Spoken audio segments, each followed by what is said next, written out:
நம்ம இதை ஏற்கனவே உண்மை கிட்டக்க திருக்குறுங்குடின்றதான திவிதேசத்தில் பிரார்த்தனை பண்ணோம்.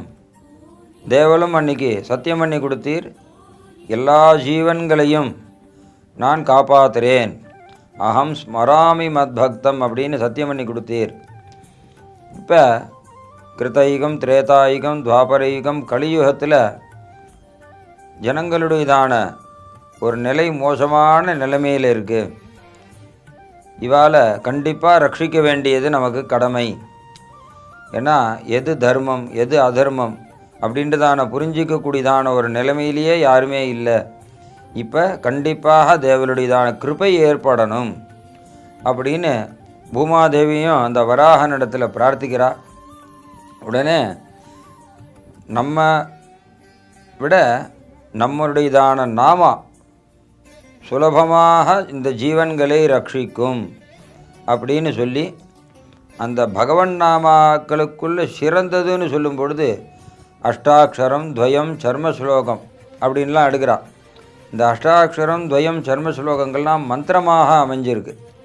மந்திரம்னாக்கா அதுகளுக்கு உள்ளதான நியம நிஷ்டைகள் படி அதை பிரயோஜனப்படுத்தினாதான் பலனை கொடுக்கும்.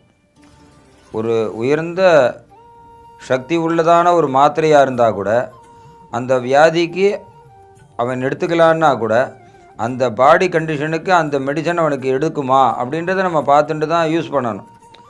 அவனுக்கு வயிற்று வலிக்காரனுக்கு போய் இத்தனை மாத்திரையை கொடுத்தோம்னா இன்னும் புண்ணு தான் ஆகும்.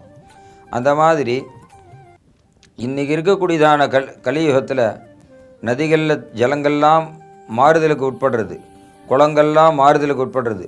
ஒருத்தன் ஒரு 10 நிமிஷம் உட்காந்துட்டு ஜெபம் பண்ணுறதுக்கும் புத்தி நிலையில் அமையலை.